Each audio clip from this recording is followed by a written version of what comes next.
Modern life feels like a relentless storm of notifications and demands. Marcus Aurelius wrote, "People look for retreats for themselves, in the country, by the coast, or in the hills." But this is altogether unphilosophical. When you can at any moment retreat into yourself, this video offers a Stoic blueprint for that very kind of retreat. You will learn how to consciously withdraw from the chaos to fortify your inner self, not as a form of escapism, but as a disciplined practice of strength. We will explore foundational principles like the Inner Citadel and the art of pausing your reactions. How do you build a sanctuary of calm that no external event can shatter? Everyone possesses an untouchable inner space. The Stoics called this your inner citadel. It is not a physical location you can find on any map, but a sanctuary built within your own mind. This is the place where your core self resides, the seat of your reason and your capacity for virtue. It is a fortress designed to remain calm and clear, no matter what storms rage outside its walls. Marcus Aurelius wrote in his Meditations, "Remember that your ruling center becomes invincible when it withdraws into itself and is content with itself, doing nothing which it does not will to do." This is the essence of the concept. Your inner citadel is where you retreat not to hide from the world, but to reclaim your power over your own judgments and reactions. Think of a stressful work meeting where tensions are high and voices are raised. The chaos in the room is undeniable. You cannot control the demands being made or the emotions of others. But by consciously withdrawing into your inner citadel, you create a small pocket of mental silence. From this place of calm, you can choose your response. You are no longer a leaf blown by the wind of other people's anxiety. You become the steady tree rooted in your own principles. This is not about suppressing emotion, but about pausing the automatic reaction. It is the difference between being swept away by a river and standing on the bank, observing its flow. Can you recall a recent situation, perhaps a difficult conversation or a moment of frustration, where retreating to this inner space might have allowed you to respond with more clarity and less turmoil? What if you could insert a moment of space between a triggering event and your reaction? That small gap is the essence of the Stoic discipline of Assent. It is a cognitive pause button, a deliberate choice to withhold your immediate agreement from the first impression that flashes into your mind. An event happens, and your mind instantly serves up a judgment, often colored by emotion. The practice of Assent is about not automatically swallowing that judgment. You let it sit there for a moment, you examine it, and only then do you decide whether to accept it as truth. This is the powerful mechanism behind the famous teaching from Epictetus, who said, "Men are disturbed not by things, but by the views which they take of them." The critical email is not what upsets you. It is your swift, unchallenged judgment that this email is a personal attack or a sign of your failure. That initial interpretation is the source of the distress, not the words on the screen itself. Think about the last time you received some harsh feedback. The first impression might have been a surge of defensiveness, a feeling of being unfairly criticized. Without the pause of Assent, that impression takes over, leading to a heated reply or a day ruined by frustration. But when you apply this discipline, you create that vital space. You notice the defensive feeling arise, but you do not immediately act on it. You look at the feedback as if it were a data point. Is there any useful information here, stripped of its emotional packaging? Can I learn something from this, even if it was delivered poorly? By withholding your immediate assent to the initial judgment of attack, you reclaim the power to choose a reasoned, constructive response. Can you recall a recent moment where an automatic judgment, accepted without question, caused you unnecessary distress?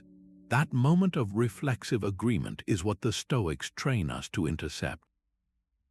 Mastering this single skill transforms your relationship with the chaos around you, because the chaos loses its power the moment you stop confirming its narrative. Much of our daily anxiety comes from a simple but costly mistake: trying to command the weather while standing outside without an umbrella. We exhaust ourselves fighting against forces that were never ours to direct. The Stoics identified this as the root of most suffering, and they offered a powerful tool to cut it away: the dichotomy of control. This is the practice of rigorously sorting every single thing in your life into two distinct categories: what is up to you and what is not. Our opinions, our desires, our aversions, and the intentions behind our actions, these are up to us. They belong firmly within the walls of your inner citadel. Everything else, from the body you inhabit and the reputation you hold, to the actions of other people and the events of the past, these are not up to you. They exist outside the fortress walls. Epictetus begins his Enchiridion with stunning clarity, stating, "Some things are up to us and some are not. Up to us are opinion, motivation, desire, aversion. Not up to us are our body, our property, our reputation, our office." The power of this practice lies in its ruthless honesty. Consider the universal frustration of being stuck in a traffic jam. You are running late, your schedule is collapsing, and your frustration builds with every passing minute. You cannot control the red lights ahead, the accident blocking the lane, or the driver who cut you off 10 minutes ago. These are external events entirely outside your control. What remains firmly within your power is your attitude toward the delay. You can choose to fume, to clench the steering wheel, and to let the frustration poison the next hour of your day. Or, from that inner citadel, you can choose to accept the reality of the situation. You can use the time to listen to an audiobook, to organize your thoughts for the meeting you are heading to, or simply to practice observing your own impatience without being ruled by it. The traffic jam did not create your bad mood. Your unchallenged judgment about the traffic jam did. Take a moment and bring to mind 3 things that are currently causing you worry. Now, with the Stoic lens, examine each one. Is it something that is truly up to you, like your effort or your preparation? Or is it something outside your control, like a specific outcome, another person's decision, or a past event you can no longer change? Merely placing them into these 2 categories begins to loosen their grip, redirecting your energy from futile struggle to purposeful action. What if you could inoculate yourself against life's inevitable frustrations? The Stoics developed a powerful practice for exactly this purpose, known as voluntary discomfort. It is the conscious decision to embrace small, manageable hardships in order to build a profound resilience that no external event can easily shake. Think of it as strength training for your soul. By willingly stepping into minor discomfort, you prove to yourself, through direct experience, that you are far more durable than you previously believed. This is not about punishing yourself, but about liberation. It systematically dismantles the fear that surrounds potential hardship, teaching you that your peace and happiness do not depend on perfect external conditions. Seneca championed this idea in his letters, advising his friend Lucilius to set aside a certain number of days during which you shall be content with the scantiest and cheapest fare, with coarse and rough dress, saying to yourself the while, "Is this the condition that I feared?" He was not promoting a life of poverty, but a temporary practice of it. By voluntarily experiencing a simpler state, you rob poverty of its terror, and more importantly, you develop a deeper gratitude for the comforts you ordinarily enjoy. The fear of losing something often causes more anxiety than the actual loss ever would. This practice confronts that fear head-on.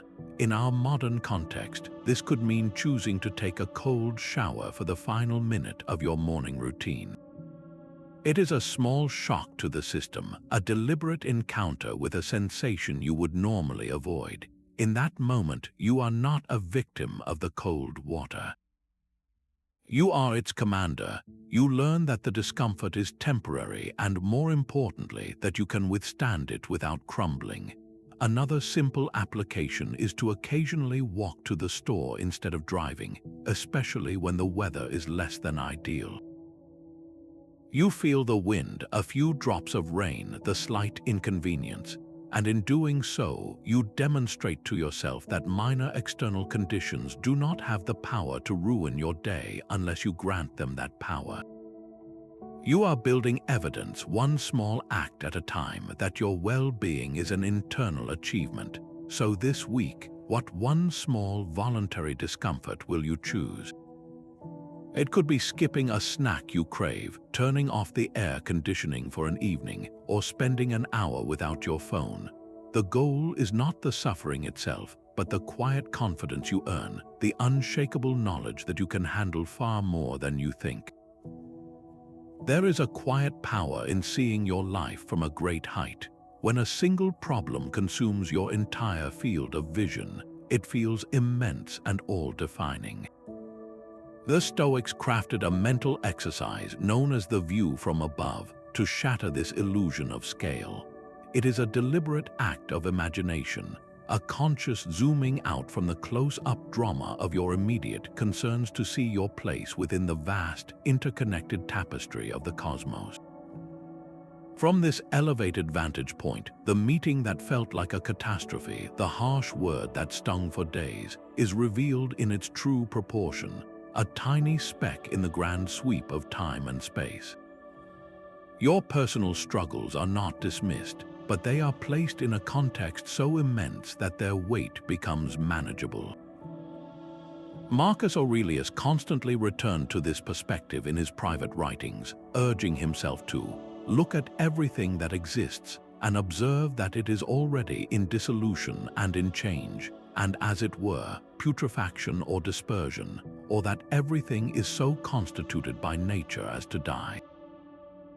He would visualize the entire world below him, all the cities and peoples, and see within that vastness the even smaller space he himself occupied.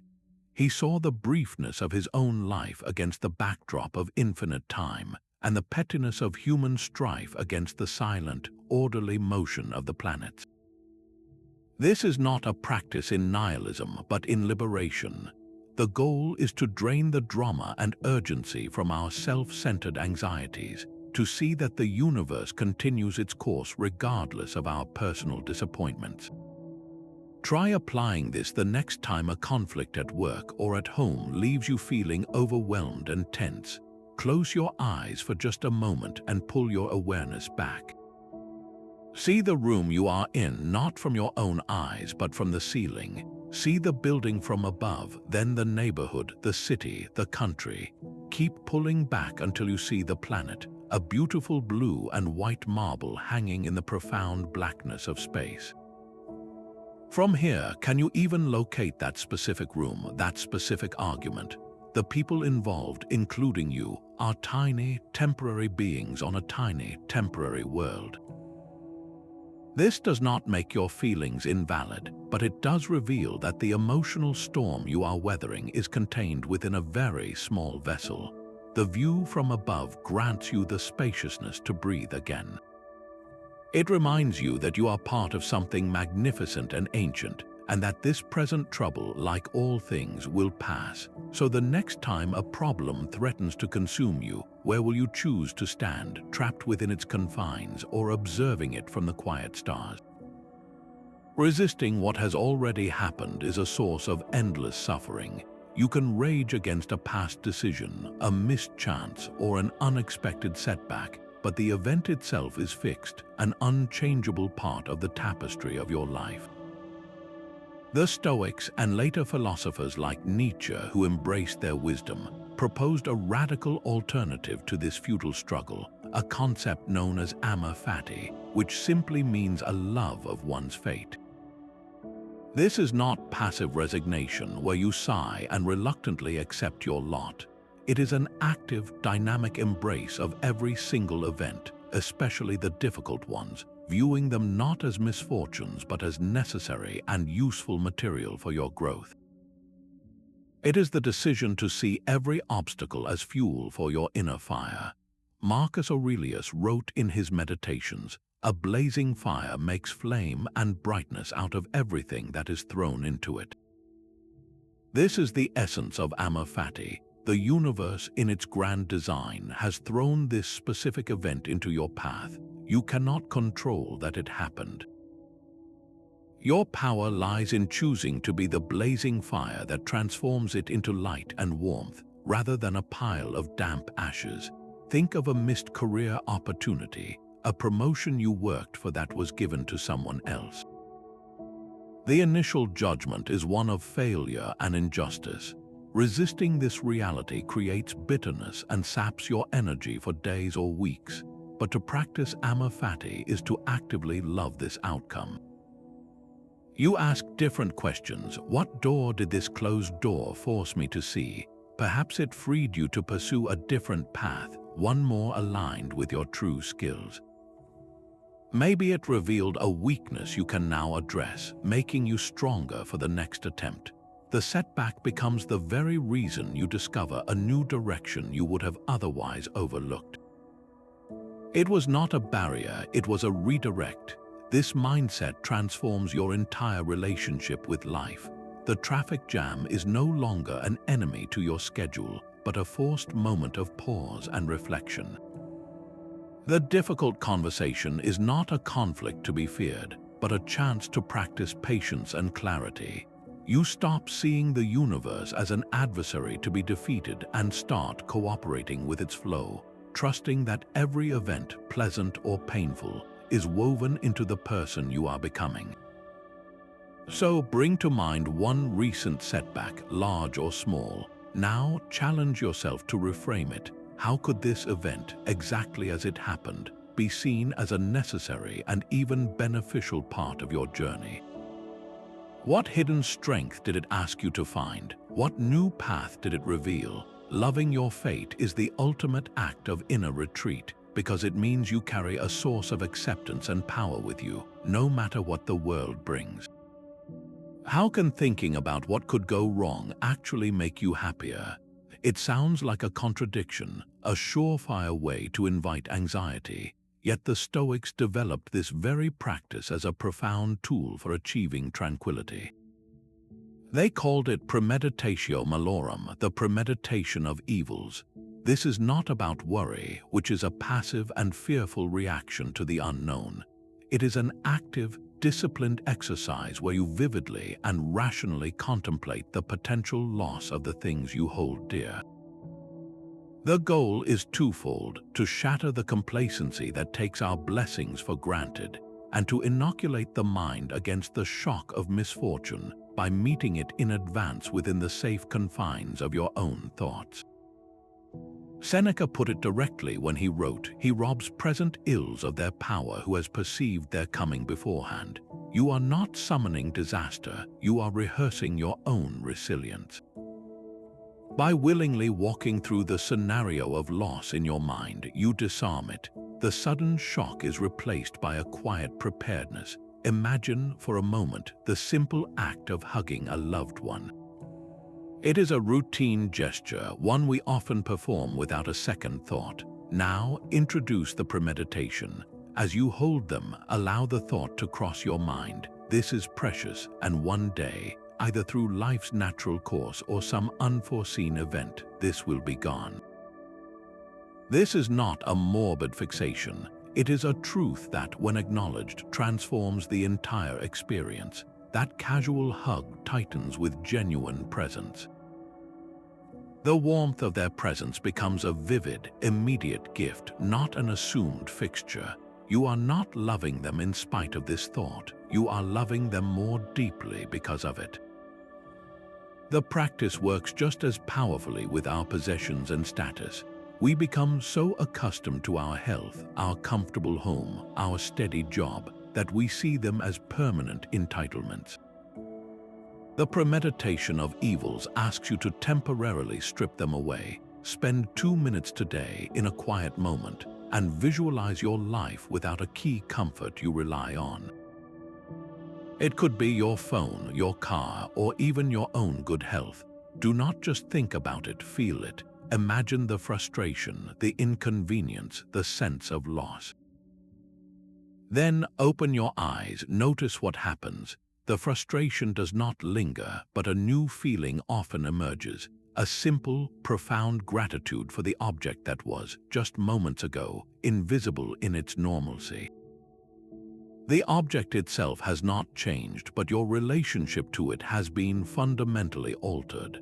You have tasted its absence and found its presence to be a bonus, not a given.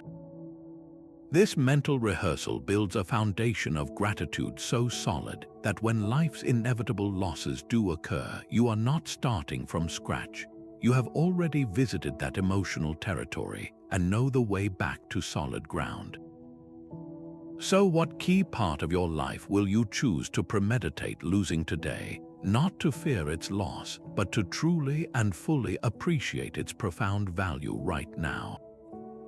Our world prizes instant reactions, but your greatest power is the choice not to react at all. This is the Stoic Pause, a simple yet profound technique of inserting a deliberate space between a trigger and your response. It is not about hesitation or fear, but a conscious act of reclaiming your agency. In that small, self-created silence, you allow your rational mind to engage, preventing the raw, initial impression from dictating your words or actions.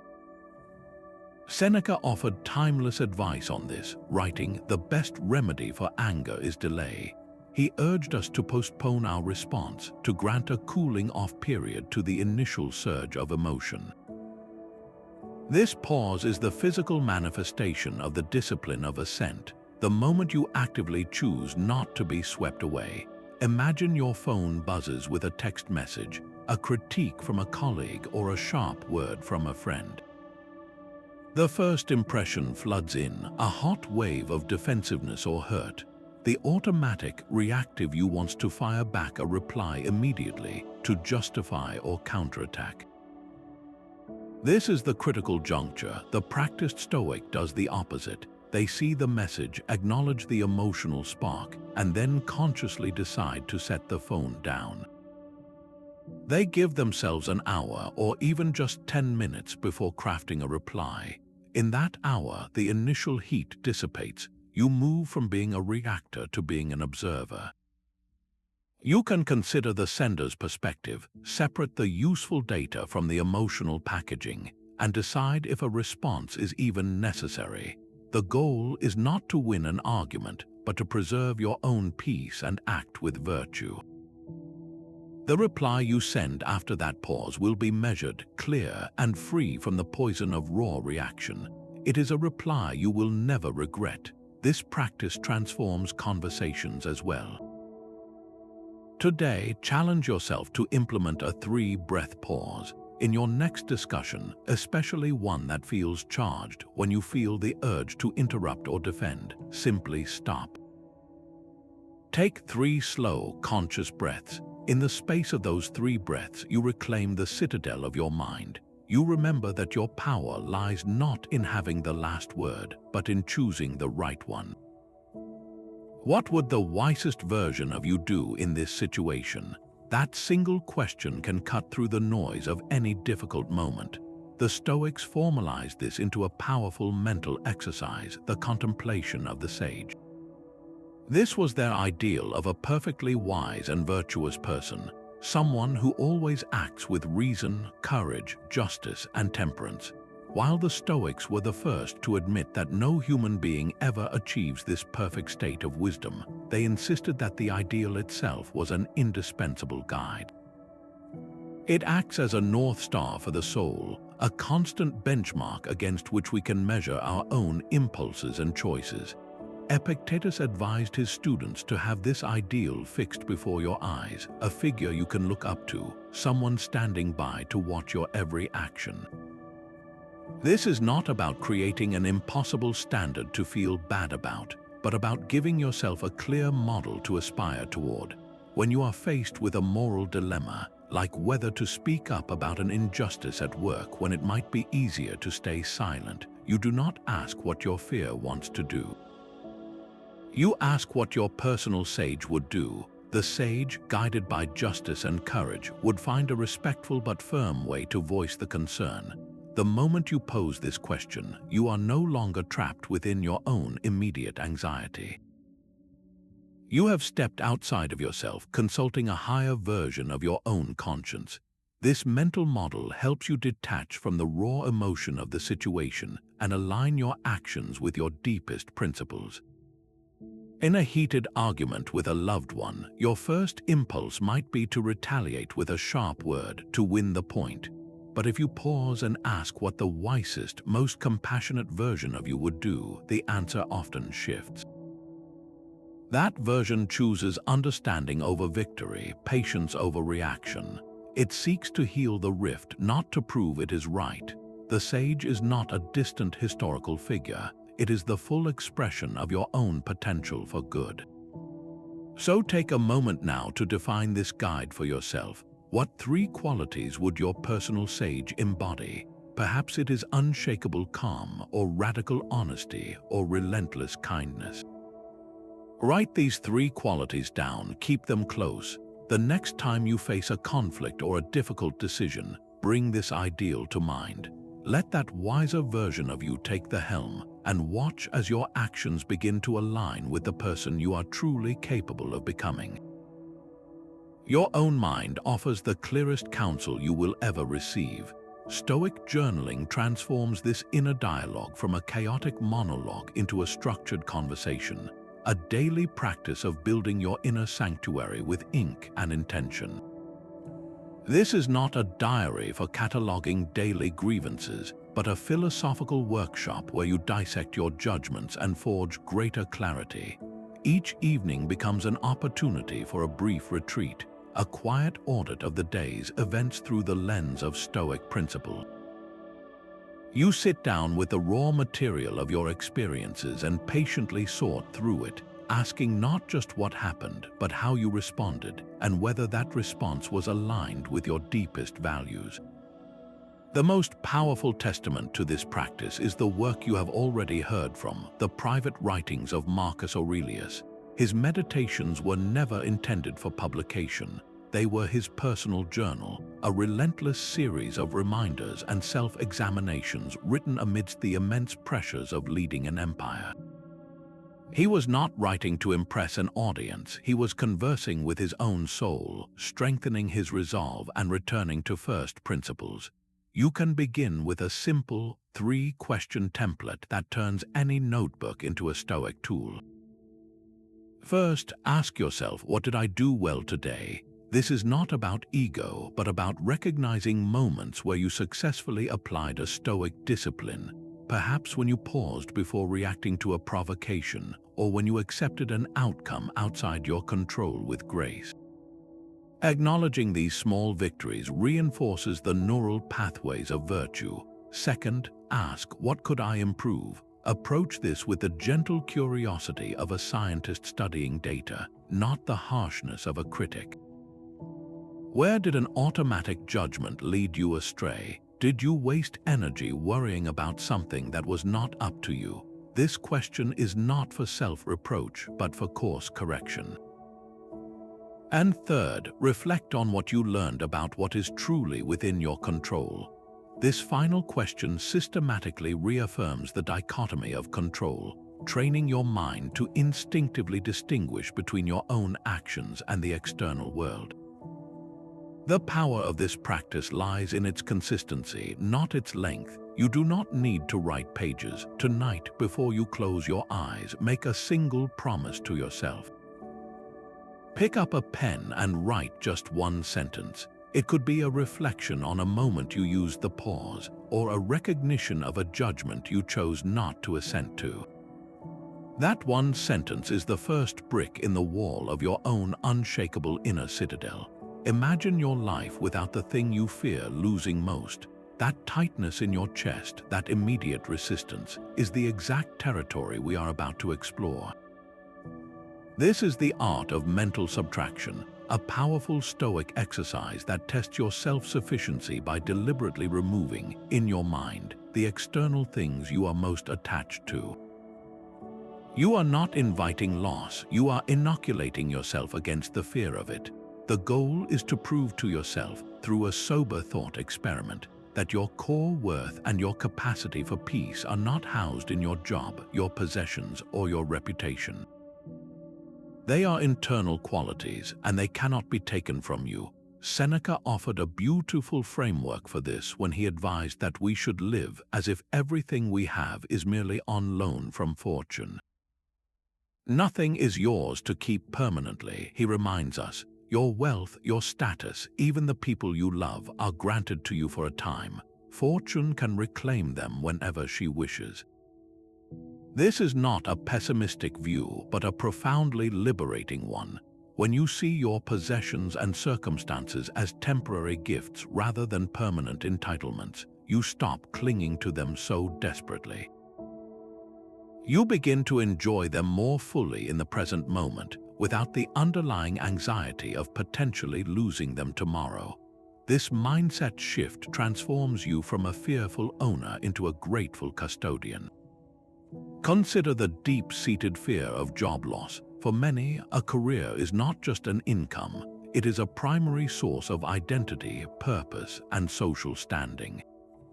The thought of losing it can feel like a threat to your very existence. Now apply mental subtraction. Sit quietly and vividly imagine that your specific role, your title, and your daily routine have been taken away.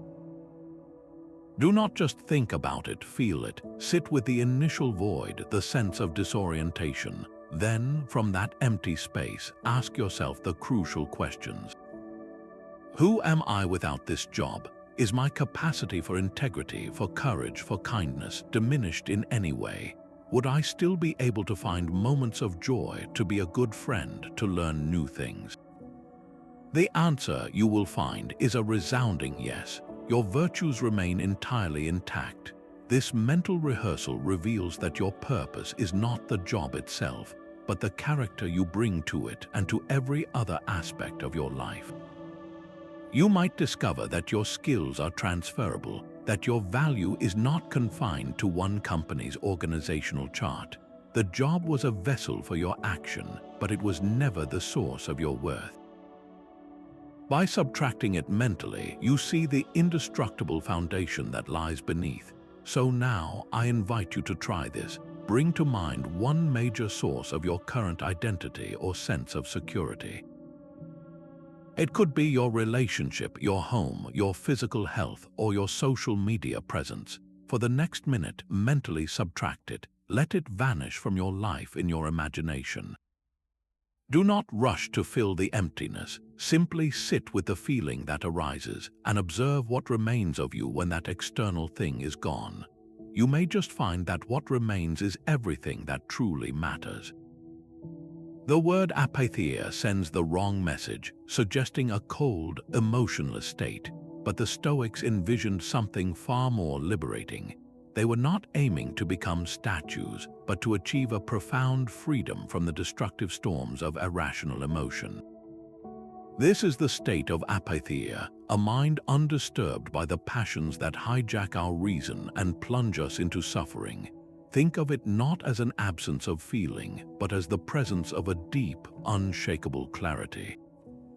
You feel joy, you feel concern, you feel grief, but these are reasoned responses, not overwhelming tsunamis that sweep you away from your own principles.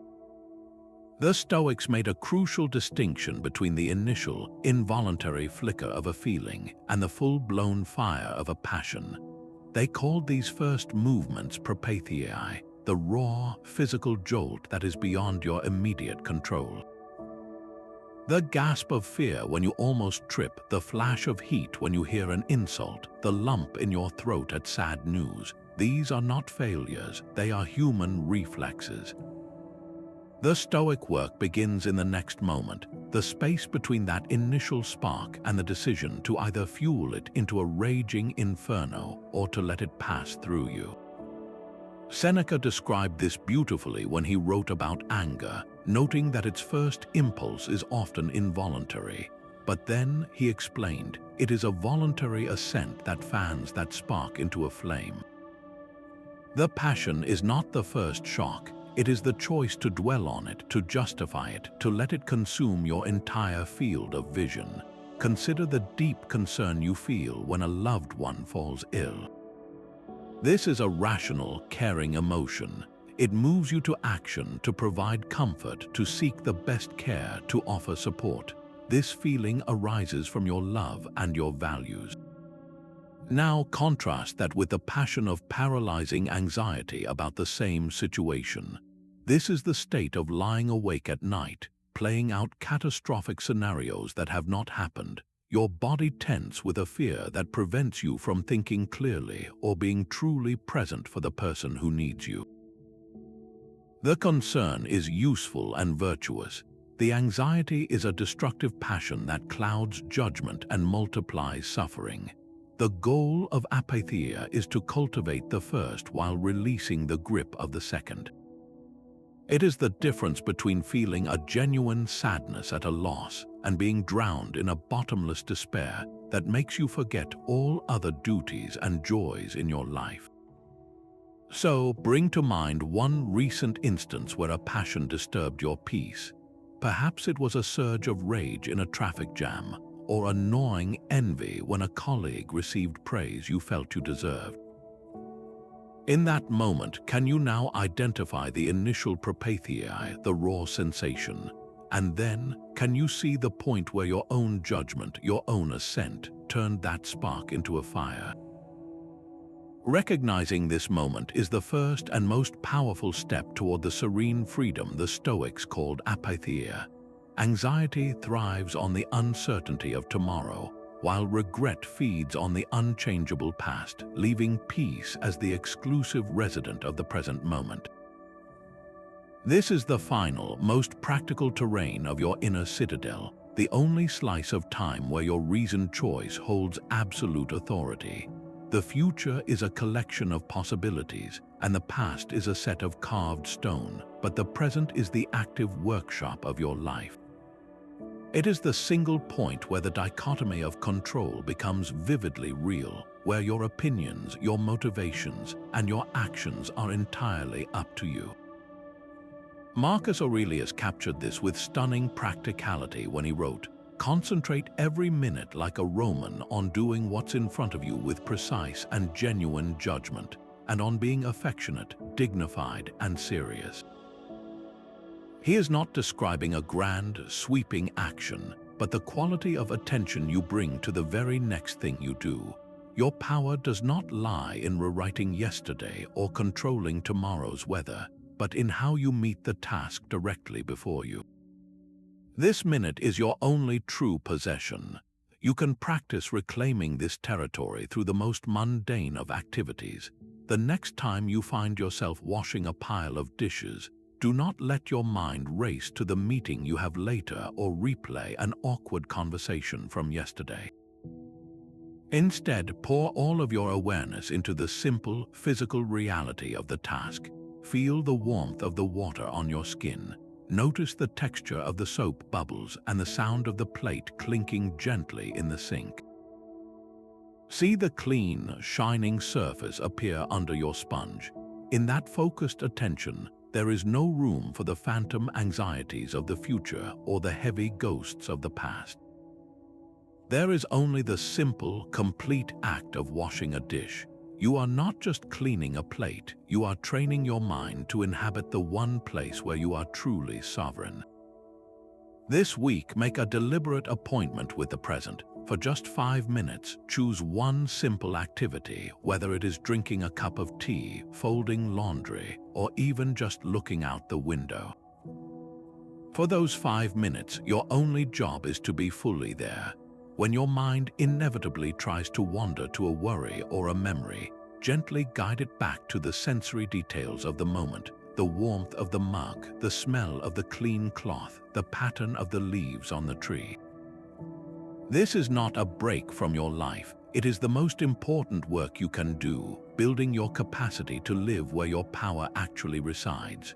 Your personal struggles are not a solitary battle, but a single thread in a vast universal tapestry. This profound sense of connection is the heart of the Stoic concept of Sympatheia, the understanding that all things in the cosmos are woven together in a web of mutual interdependence. Where the inner citadel builds your personal fortress, Sympatheia teaches you that you are never truly isolated within its walls. You are a citizen of the world, and recognizing this shared citizenship can dissolve the very roots of personal conflict and loneliness. Marcus Aurelius constantly returned to this idea to ground himself amidst the pressures of ruling a diverse empire. He wrote, "What brings no benefit to the hive brings none to the bee." He saw himself not as an isolated emperor, but as a single bee whose well-being was inextricably linked to the health of the entire hive. Your own reason is a fragment of the universal reason that governs nature itself, and every other person you meet possesses that same sacred spark. We all share the same fundamental nature, the same capacity for reason, and the same ultimate destiny. When you truly absorb this, it becomes remarkably difficult to see another person as a true enemy.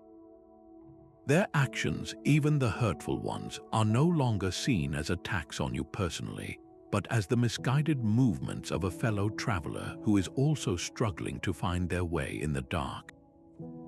They act from their own ignorance of what is truly good, from their own pain or faulty judgment, just as you sometimes do. This is not about excusing bad behavior, but about understanding its source so it no longer wounds you so deeply. Think of the last time you had a tense encounter with a difficult colleague or a family member. Your initial judgment might have been that they are intentionally difficult, that they are out to get you. This interpretation creates a wall of separation and animosity. Now apply the lens of Sympatheia. Instead of seeing a villain, try to see a person. What unspoken pressures might they be under? What private battles are they fighting that you know nothing about? Perhaps their sharp tone is a reflection of their own fear of failure, or their stubbornness is a shield for deep insecurity. Viewing their actions as a symptom of their own inner state, rather than a calculated assault on your peace, radically changes your internal response. The anger or hurt begins to soften into something else, a form of compassionate clarity. You can then choose to respond to the pain behind the action, not just the action itself, or you can simply choose to let their turmoil pass by you without becoming your own. So bring to mind one person you currently have a conflict with, large or small. For just a moment, step out of your own story and try to stand in theirs. What might the world look like through their eyes? What mistaken beliefs about what is good could be driving their behavior? This simple act of perspective-taking does not mean you surrender your own position, but it ensures you defend it from a place of connection, not isolation. When was the last time you sat in complete silence with only your own thoughts for company? In a world that equates silence with emptiness, choosing it is a radical act of self-possession. This is not the loneliness we fear, but a deliberate retreat into your own company, a necessary space to digest the clamor of daily life and finally hear the quiet voice of your own wisdom. It is in this stillness that you can sort through the impressions you collected during the day, untangling your own judgments from the noise of external opinions. Seneca saw immense value in this practice, writing in his moral letters, "Be careful, however, lest this reading of many authors and books of every sort may tend to make you discursive and unsteady. You must linger among a limited number of master thinkers and digest their works if you would derive ideas which shall win firm hold in your mind." He is advocating for a deep, conversational reading with a few great minds, but the same principle applies to your own thoughts. Solitude is the space where you digest your experiences, where you move from simply collecting impressions to truly understanding them. It is a philosophical conversation with yourself. A practical way to begin is almost deceptively simple. Start with just 5 minutes. Tomorrow morning, before you check your phone or turn on the news, find a quiet corner and sit. Set a timer if you must and just be. Your mind will rebel at first, itching for a distraction, replaying yesterday's problems or rehearsing today's tasks. This is normal. Do not fight the thoughts, just observe them as they pass, like clouds in the sky, and gently return your focus to your breath or the simple sensation of sitting. In that small, defended silence, you are not doing nothing. You are performing the essential maintenance on your inner citadel, clearing out the clutter so you can see clearly again.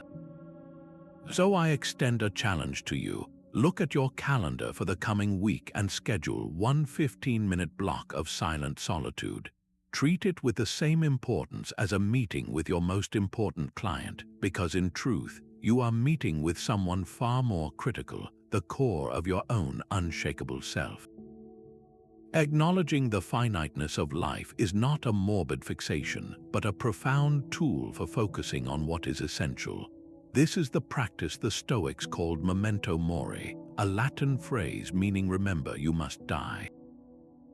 Far from being a dark obsession, it is a clarifying lens that cuts through the fog of daily trivialities. When you hold the reality of your own inevitable end in mind, it acts as a filter.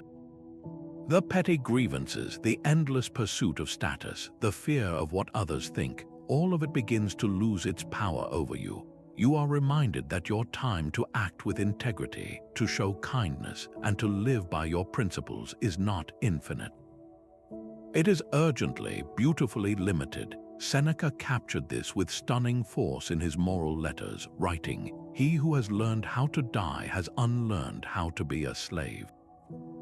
He also noted that life is long if you know how to use it, suggesting that a life well lived is not measured in years, but in the depth and virtue of our actions. We die a little every day, and each sunrise is a gift of time we must not squander. A gentle way to practice this is to look at an old photograph of yourself or someone you love. See the person frozen in that moment, full of a life that has since unfolded in ways they could never have predicted. That version of them is gone, just as the person you were last year is gone. All things are in a constant state of change and dissolution. This reflection is not meant to sadden you, but to awaken a fierce appreciation for the present moment and the people in it.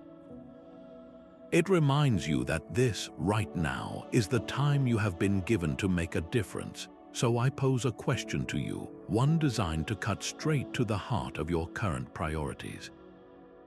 If you knew with certainty that you had 1 year left to live, what would you stop doing immediately? The answer to that question reveals the clutter that is occupying your precious time and energy. It shows you the habits, the worries, and the obligations that are not aligned with your deepest values. Memento Mori is the ultimate prioritization tool, ensuring that you are not waiting for a future that is never guaranteed to start living the life you are meant to live. That critical voice in your head can be a far greater source of chaos than any external event. It is the internal enemy that the Stoics sought to disarm, not through empty affirmations, but through a rigorous practice of objective judgment. We often judge our own actions with a harshness we would never direct at a friend, layering shame and personal failing onto a simple mistake. The Stoic shift is to see our own behavior not as a reflection of our core worth, but as a series of events to be analyzed with calm, factual clarity. The same principle Epictetus applied to external events applies perfectly to our inner world. We are disturbed not by our actions themselves, but by the opinions we form about those actions. When you label a mistake as proof you are a failure, you create a secondary layer of suffering that is entirely within your control to dissolve. The goal is to become a gentle scientist of your own soul, observing data without condemnation. Imagine you sent an email to your entire team that contained a significant error. The initial wave of embarrassment is a natural Apatheia, that first, involuntary jolt. The inner critic immediately pounces, shouting that you are incompetent and that everyone will now think less of you. This is the opinion, the judgment you are about to assent to. The Stoic practice is to pause right there. Instead of agreeing with the critic, you step back and state the objective facts. The fact is, an email was sent. The fact is, it contained an incorrect piece of data. The fact is, this may cause temporary confusion. These are the events. Everything else, the story about your inherent incompetence or your ruined reputation, is an unhelpful judgment you are adding on top. From this place of neutrality, you can then engage your reason. What is the next right action? The rational response is to send a brief, polite correction, acknowledging the error and providing the accurate information. This course of action is effective, professional, and virtuous. It addresses the event without being derailed by the drama of self-criticism. The mistake becomes a single data point in your ongoing education, not a verdict on your character. So bring to mind a recent time you were hard on yourself. What was the specific self-critical thought that arose? Now, strip away the emotional label and rephrase it as a simple, neutral observation. Change "I am so lazy for skipping my workout" to "I chose not to exercise today." Change "I completely failed that presentation" to "my presentation did not land as I had hoped." Hear the profound difference in tone. One statement drags you down into an identity, while the other leaves you in a position of power, ready to learn and choose differently next time. Your inner critic loses its power the moment you refuse to confirm its biased narrative. We exhaust ourselves chasing things that were never meant to be caught. So much of our daily anxiety and frustration stems from a single, correctable source, wanting the wrong things with all our hearts. The Stoics identified this as a core issue and developed a powerful remedy known as the discipline of desire. This is the deliberate practice of training your wants and aversions to align only with what is virtuous and entirely within your power. It is about reprogramming your deepest motivations so that your happiness is no longer held hostage by external events. Epictetus begins his entire manual for life, the Enchiridion, by stating that happiness and freedom depend on this very thing. He writes, "Some things are up to us and some are not." Up to us are opinion, motivation, desire, aversion. Our own actions are our only true property. Everything else, he reminds us, is not our own. Therefore, if you desire only what is yours to control, you will never be disappointed. If you are averse only to acting without virtue, you will never encounter anything you truly hate. This is the radical reorientation the discipline of desire demands. It asks you to shift your primary wants from external outcomes like wealth, fame, or specific results to the internal qualities of character you bring to every situation, like wisdom, courage, and justice. The external is fleeting and unreliable, but your own virtue is a possession that can never be taken from you. Consider the common desire for a promotion at work. You want the new title, the higher salary, the recognition. This desire seems natural, but it places your sense of fulfillment in the hands of other people, a decision you do not control. You can do everything right, be the most qualified candidate, and still be passed over for reasons that have nothing to do with you. If your happiness is tied to that specific outcome, you are setting yourself up for potential anguish. The discipline of desire asks you to reframe this want. Instead of desiring the promotion itself, you train yourself to desire the internal qualities that the pursuit of a promotion can cultivate. Desire to do your job with absolute excellence and integrity. Desire to be courageous in your contributions and just in your dealings with colleagues. Desire to work with such wisdom and diligence that you become the obvious choice. These desires are entirely within your power. Whether the promotion comes or not, you have succeeded in your own terms. You have built a more virtuous character, which is the only true good. The outcome becomes a secondary concern, a bonus rather than the source of your worth. This applies to every corner of life. The desire for a perfect vacation is external, dependent on flight schedules and weather. The desire to be fully present and appreciative during your time off is internal and entirely yours to command. The desire for someone to like you is not up to you. The desire to be kind, honest, and fair in your interaction with them is completely within your control. So take a moment for a quiet audit of your own heart. Bring to mind one significant desire you are holding onto right now, something that depends on an external outcome. Now courageously reframe it. What is the internal intention, the quality of character you can pursue instead? Can you shift from wanting a specific result to wanting the virtue you can demonstrate in the process? This is the heart of the discipline, the conscious choice to want only what nature has already given you the power to achieve, your own best self. Chaos itself might be an order we simply cannot perceive. Beneath the surface turmoil of daily life, the Stoics saw the steady pulse of a rational principle they called the logos. This is not a personal god, but the intelligent, organizing force that structures the entire cosmos, from the movement of the planets to the unfolding of our individual lives. To trust in the logos is to believe that every event, even the most painful and confusing, is woven into a coherent whole that serves a purpose, even if that purpose remains forever hidden from our limited human perspective. Marcus Aurelius constantly returned to this trust, writing, "Whatever happens to you was prepared for you from all eternity."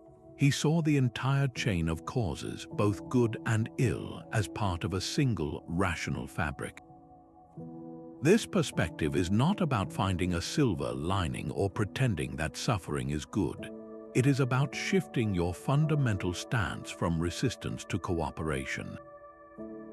When you stop fighting the reality of what has happened, you conserve an immense amount of energy previously spent on rage and frustration, and you free yourself to respond with clarity and virtue. Consider a forest fire, a terrifying and destructive force of nature. In the moment, it appears to be pure chaos, consuming everything in its path. Yet ecologists understand that certain ecosystems depend on these periodic fires. The blaze clears out dense undergrowth, releases seeds from pine cones, and returns nutrients to the soil, paving the way for a new and more vibrant forest to emerge. The destruction was in fact part of a larger cycle of renewal. You do not have to like the fire, but you can understand its role in a system greater than yourself. Now bring this lens to a personal tragedy, like the sudden loss of a job you loved. The initial shock and grief are real and valid. The Stoic approach is not to deny these feelings, but to place them within a larger context. Trusting the logos means asking a different set of questions. What might this rupture make space for in my life that I could not see before? What strength or skill is it forcing me to develop that I had neglected? Perhaps this ending is the very catalyst that will push you toward a path more aligned with your deepest talents, a path you would have been too comfortable to ever choose on your own. The event itself remains painful, but your relationship to it transforms from one of victimhood to one of participation in a mysterious, but ultimately rational cosmic process. Can you identify one event from your own past, a moment of confusion or pain that seemed senseless at the time? Looking back with the gentle curiosity of a philosopher, what small seed of growth can you now see it contained? Perhaps it taught you resilience, or clarified what you truly value, or closed one door so firmly that you finally walked through another. Trusting the logos is the ultimate act of releasing the need to control the narrative, and instead beginning to listen for the story the universe is trying to tell through you. The day is done and its weight still hangs in the air. This is the moment to consciously lay it all down, to perform a final, gentle sorting of the day's events before you cross into sleep. Think of this as a Stoic ritual of release, a nightly practice of filing away the chaos so it does not follow you into your rest. It is a deliberate closing of the books on the external world, allowing you to retreat fully into the sanctuary of your own mind. Seneca himself was a devoted practitioner of this evening review, writing to his friend Lucilius about his habit of examining his entire day before he slept. He would ask his own soul, where did you go wrong? What did you do? What duty did you leave unfulfilled? His goal was not self-punishment, but peaceful reckoning. You can adopt a simpler, more accessible version of this practice with just 3 focused questions. First, ask yourself, where today did I follow reason? Look for those small, quiet victories where you successfully paused before reacting, where you accepted something outside your control, or where you acted with kindness despite a provocation. Acknowledging these moments reinforces the neural pathways of your growing practice. Second, ask, where did I let passion rule? Approach this with the gentle curiosity of a scientist, not a judge. Did a flash of anger lead to a sharp word? Did a wave of anxiety waste an hour of your energy? Identify the moment your initial impression was given too much power, not to condemn yourself, but to learn its shape for next time. And third, what am I genuinely grateful for today, and what can I consciously release? This final question is your act of filing. The gratitude anchors you in what is good, while the release is a symbolic letting go of a worry, a resentment, or a disappointment that no longer serves you. Tonight, before you turn out the light, make a quiet promise to yourself. Set a timer for just 3 minutes. In that brief space, hold these 3 questions in your mind. There is no need for lengthy writing unless it helps you. Simply sit with the inquiry. Where did I follow reason? Where did passion lead me astray? And what will I carry with gratitude? And what will I release into the night? This small ritual is the final, gentle brick you place in the wall of your inner citadel each evening, ensuring you rest within a fortress of your own making. Every possession you own demands a small piece of your attention. Physical clutter and mental noise create a constant, low-grade friction that makes a swift retreat into your inner citadel nearly impossible. The ancient Stoics were, in essence, the original minimalists, championing a life of simplicity not for its aesthetic appeal, but as a direct path to inner freedom. This is not about stark deprivation, but about strategically reducing external dependencies so that fewer things in the outside world have the power to disturb your peace. When you own less, you have less to worry about losing, clean, maintain, or protect. When you desire less, you automatically close off countless avenues for disappointment and anxiety. Musonius Rufus, a teacher of Epictetus, argued forcefully that the simple life is the most conducive to virtue. He stated that the body needs little, and that extravagance actually creates more troubles than it solves. A roof that does not leak, simple food that nourishes, and a coarse cloak for warmth are enough for the body's true needs. Everything beyond that is a burden we voluntarily carry. Seneca, in his scathing critiques of luxury, observed that wealth multiplies our worries, creating a prison of our own possessions. He wrote that it is not the man who has too little, but the man who craves more that is poor.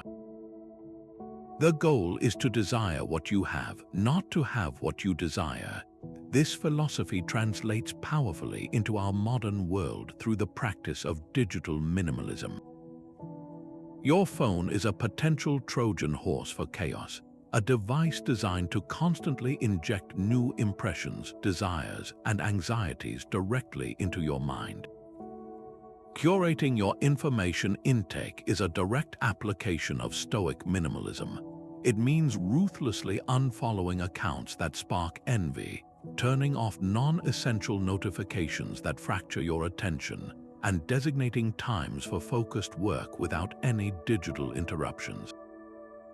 Each app you delete, each notification you silence, is a declaration that your mental space is more valuable than the fleeting distraction being offered.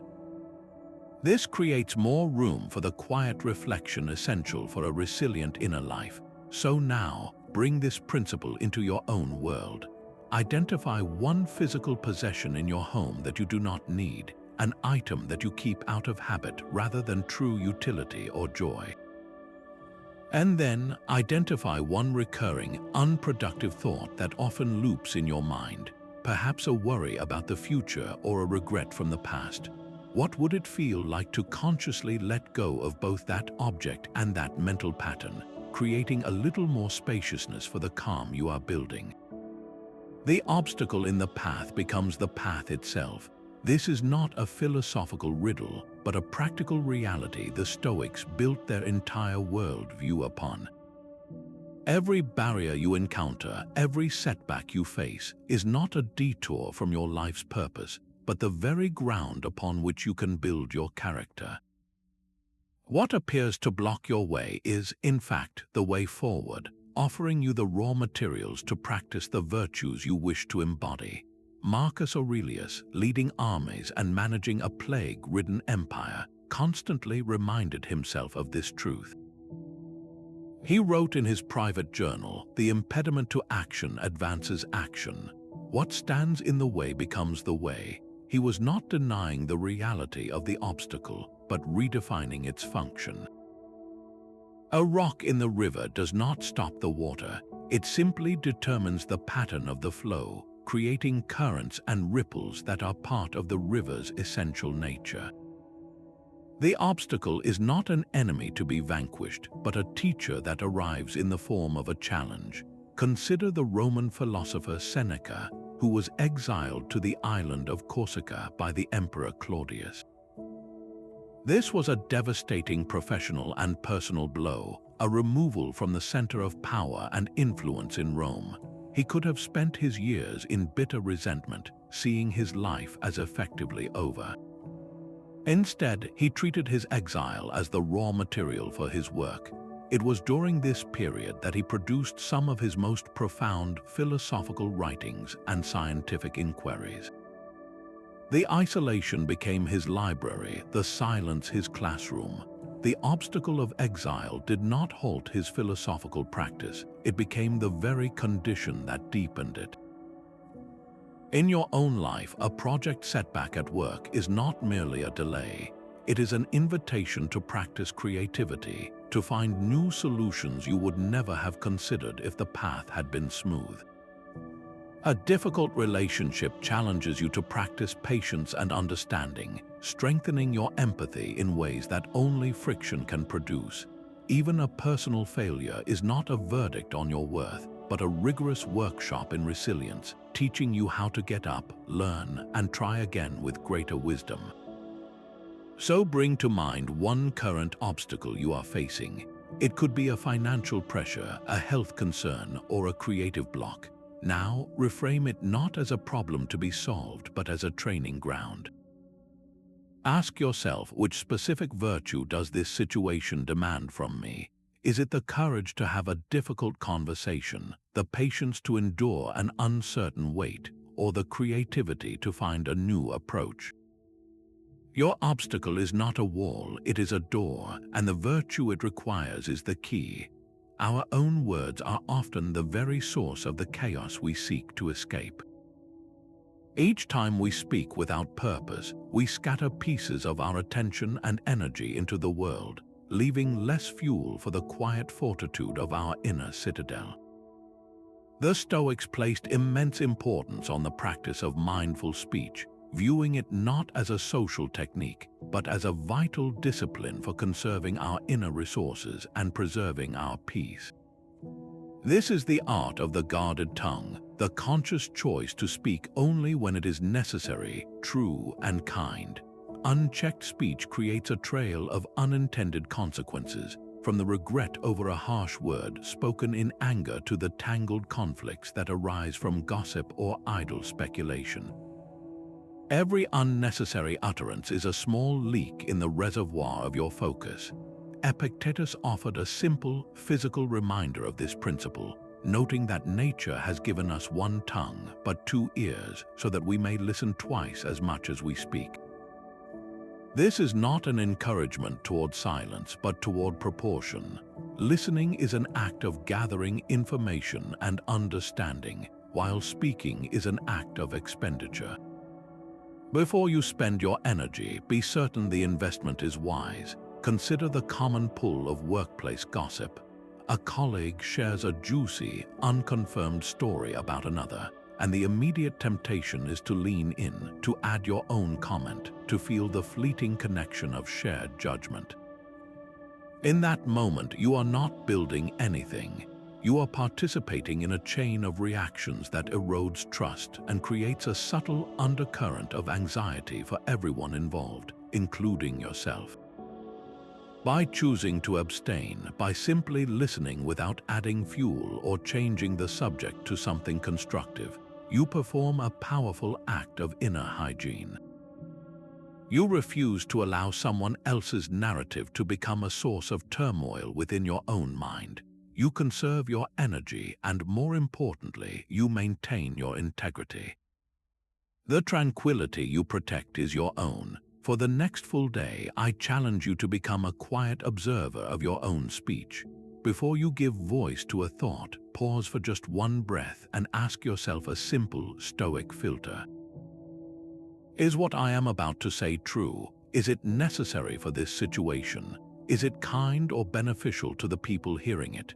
You may be astonished by how many words never need to leave the sanctuary of your mind, and by the profound sense of calm that comes from speaking with deliberate purpose. How much energy do you waste being surprised or angered by people acting according to their nature? We often approach our relationships with a quiet, unspoken demand that others should be different than they are, that they should finally see things our way or correct the flaws we so clearly perceive. This constant, low-grade resistance to reality is a profound drain on our inner resources. The Stoics offer a liberating alternative, a shift from trying to change others to simply accepting their fundamental character as a fixed part of the landscape, much like the weather. Marcus Aurelius provides the perfect analogy for this, writing, "You are annoyed that fig trees produce figs even at this late date. And you might as well be annoyed that the world contains the very things of which you complain. It is foolish to expect a fig tree to suddenly produce olives, just as it is foolish to be shocked when a person who has always been dishonest acts dishonestly, or when a perpetually anxious friend expresses worry. They are, in that moment, producing the fruit of their own ingrained nature and understanding. This is not a call for cynical judgment, but for clear-eyed acceptance. The person who wrongs you does so out of a flawed perception of what is good, acting from their own ignorance. As Marcus reminds himself, when someone wrongs you, ask yourself, what notion of good and evil led them to do that? And you will understand and will pity them and cease to be either surprised or angry. Their actions are not a personal attack on the cosmos, but the predictable output of their internal programming.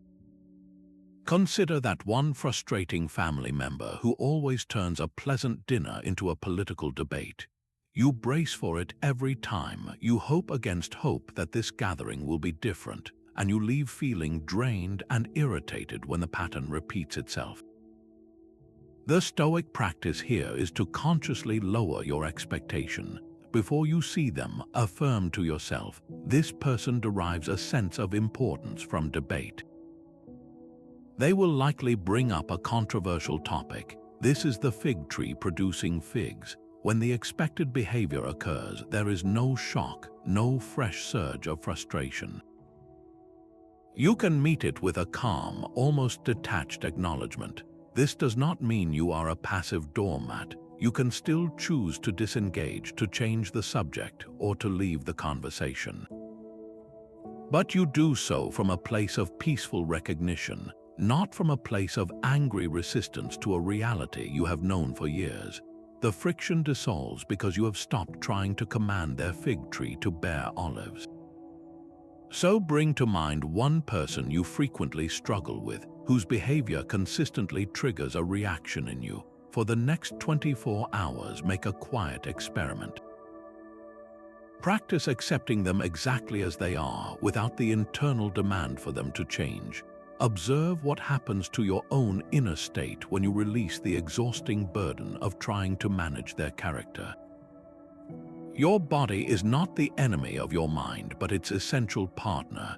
The Stoics understood this profound connection, viewing physical health not as an end in itself, but as a practical foundation for a resilient and focused inner life.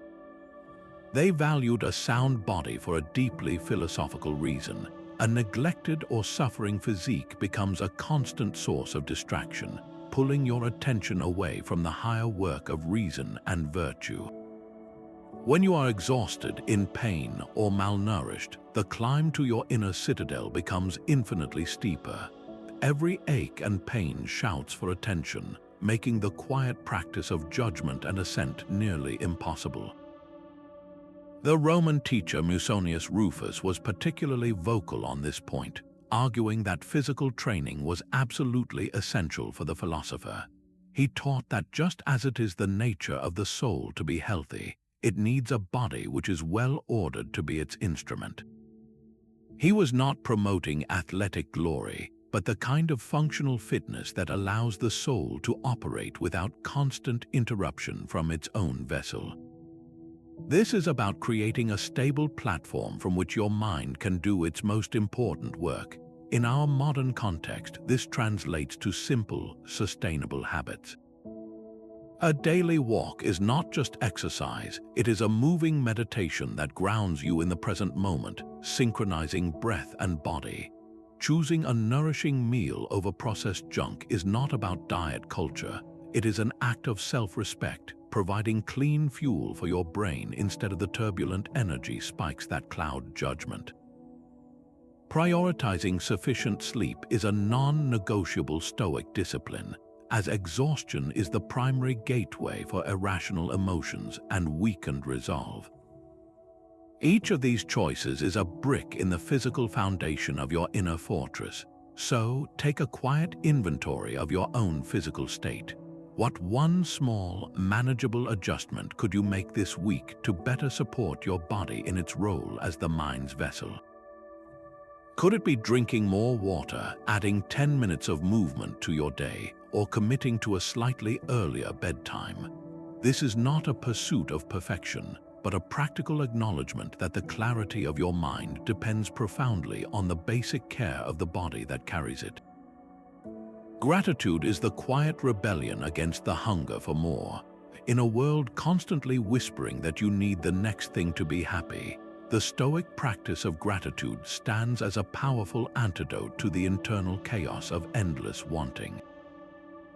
This is not a simple thank you, but a conscious, disciplined recognition of the goods already present in your life. It is the active cultivation of seeing what you have, not as a given, but as a gift. This practice finds its deepest roots in the Premeditation of Evils we explored earlier. Gratitude blossoms naturally when you seriously contemplate the potential loss of the people, the health, and the comfort you currently enjoy. By mentally subtracting them, you do not create fear, you unveil their profound value. Your morning coffee becomes a rich pleasure when you consider life without it. The health of your body becomes a marvel when you vividly imagine its absence. Epictetus framed this entire mindset with stunning clarity. He advised, "Do not seek for things to happen as you wish, but wish for them to happen as they do, and you will go on well." This is the core of Stoic gratitude. It is the wish for reality to be exactly as it is, not because it is perfect, but because fighting it is the source of all discontent. When you stop arguing with what is and instead find the value within it, you drain the chaos of its power. A practical way to weave this into your daily life is to establish a simple habit. Each evening, perhaps as you lie down to sleep, mentally list 3 non-material things you are grateful for from your day. It could be the patience a stranger showed you, a moment of clarity you experienced during a difficult task, or the simple feeling of the sun on your skin during a walk. The focus on non-material goods trains your mind to find sustenance in the qualities of your character and your experience, which are far more reliable sources of peace than any external possession. To make this concrete, take a moment for a brief reflection. If you have a pen and paper nearby, write down 5 things you take for granted but would miss deeply if they were gone. It might be the reliable function of your eyesight, the safety of your home, or the familiar voice of a loved one. Do not rush this. Sit with the feeling of their absence for just a second, and then feel the wave of genuine appreciation that washes over you when you remember they are still here. This is not a passive feeling, but an active building of your inner citadel, brick by grateful brick. The world can strip you of your money, your job, and even your health, but it cannot lay a finger on your integrity unless you willingly hand it over. This is the foundational truth of the Stoic Unbreakable Core, your character. Everything else you might call yours is merely on loan from fortune, temporary and fragile. But your moral purpose, your capacity for justice and courage, is a possession housed so deep within your inner citadel that no external chaos can ever reach it. This is why the Stoics argued that building a virtuous character is the ultimate form of security. While the stock market can crash and your social standing can vanish overnight, the strength you forge within remains a constant asset, entirely within your power to cultivate and protect. Epictetus framed this distinction with devastating clarity, instructing his students, "Never say of anything, 'I have lost it,' but only, 'I have given it back.'" Is your child dead? It has been given back. Is your wife dead? She has been given back. This perspective transforms ownership. Your wealth, your status, your relationships, these are external things granted for a time. But your character, your will, your intention to act with honor, these are truly and permanently yours. They are the only things you can never truly lose against your will. Consider the fragility of a career built solely on reputation and networking. A single rumor, a shift in market trends, or a new manager with different preferences can dismantle years of work in an instant. The anxiety that comes from such a foundation is constant because your sense of worth is tied to something outside your direct command. Now contrast that with a life built on consistent principles. Your primary goal is not to be the most successful, but to be the most diligent, the most honest, and the most courageous person in the room. If a project fails despite your best efforts, your core remains unshaken. You did what was within your power, you upheld your virtues. The external outcome, while disappointing, does not define you. Your security comes from knowing that no matter what happens, you will not betray your own standards. This is the unbreakable core, a self-worth derived from who you are, not what you have achieved. So take a moment to look inward, past the noise of your daily ambitions and worries. What single aspect of your character would you protect at all costs?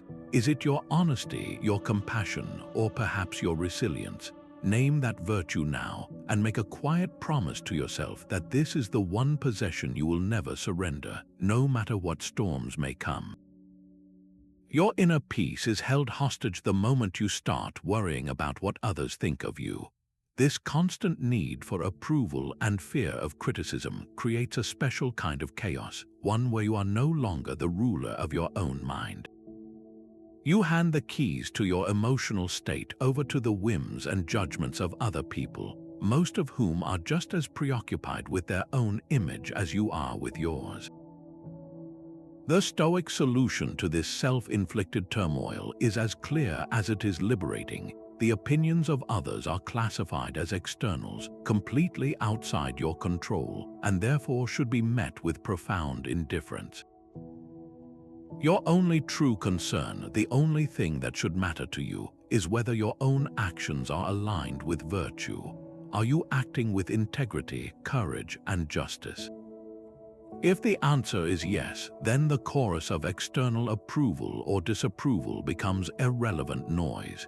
Seneca tackled this directly in his letters, pointing out the folly of being a slave to public opinion. He observed that we are overly anxious about our reputation, yet we would never entrust our most precious possessions to a stranger we meet on the street. Why then, he asks, do we entrust our self-worth, our very happiness, to the fleeting opinions of people we may not even respect? Consider the modern arena of social media. You craft a post sharing an idea you genuinely believe in, and you hit send. The immediate temptation is to check back, to watch the likes and comments roll in, to feel a little spike of validation with each notification or a pang of doubt when the response is quiet. This is the perfect training ground for the Stoic discipline. The act of posting, if done for the right reason, is what is up to you. You acted on your intention to share. The number of likes, however, is entirely outside your control. It depends on algorithms, on the mood of your followers, on the time of day. To tie your sense of worth to that number is to chain your soul to a random number generator. The practice is to consciously detach, post your thought, and then walk away. Do not check the metrics for a set period or perhaps at all. Your fulfillment must come from the integrity of the act itself, from having expressed something true, not from the digital applause that may or may not follow. This principle applies everywhere, from the clothes you choose to wear to the career path you decide to pursue. So here is a challenge for you today. Identify one small thing you believe is right, an action that aligns with your values, but that you have hesitated to do because you fear it might not be popular or might draw criticism. It could be voicing a dissenting opinion in a meeting, or choosing not to participate in gossip, or even just wearing an outfit you love but that is outside the norm. Do that one thing, act with virtue as your only compass, and practice letting the opinions of others fall away like leaves in the wind. Your inner citadel is not a destination you arrive at, but a path you walk every single day. Stoicism is less a philosophy you learn and more a muscle you exercise through constant repetition. You will be pulled into the chaos, your attention will be hijacked by worry, and your initial judgments will feel overwhelming. This is not failure, this is the human condition. The true art of the inner retreat lies not in achieving a permanent state of grace, but in the gentle, non-judgmental return to the present moment and your core principles over and over again. The ancient Stoics understood this as a continuous practice, a lifelong commitment to coming back to reason. They often used the simple, powerful analogy of a path. We will stray from the way, we will lose our footing in the undergrowth of distraction and emotion, but the path itself never moves. Our work is to notice we have wandered and to calmly find our way back, without wasting energy on self-criticism for having lost the way in the first place. This is strikingly similar to the practice of meditation. In meditation, you are not trying to empty your mind permanently. The practice is in the moment you notice your mind has wandered into a daydream or a worry. Without judgment, you gently guide your attention back to your breath. That act of noticing and returning is the entire practice. It is the repetition of that single, humble act that builds the muscle of focus. Stoicism is the same. Your breath is your principle. Your wandering mind is your assent to a troubling impression. The practice is the moment you catch yourself, pause, and return to the clarity of your inner citadel. So tomorrow, make a quiet commitment to one micro-practice. It does not need to be grand. Perhaps you will commit to using the 3-breath pause before replying to any difficult email. Maybe you will practice the view from above during your morning commute just once to see your day in its true proportion. Or perhaps you will simply ask yourself at lunch, what is truly up to me in this afternoon's challenges? Choose one, and when you inevitably forget to do it, or you do it and still feel the pull of chaos, simply begin again. This gentle, persistent return is the very essence of building a life of unshakable peace. The ultimate withdrawal is not from the world, but into your own unshakable self. This entire journey has been a blueprint for that active, disciplined art, a way to fortify your inner citadel using the timeless principles of Stoicism. This is the very opposite of passive escapism. It is the conscious, daily practice of protecting your reason and your peace, not by changing the storm around you, but by building a shelter within you that no wind can tear down.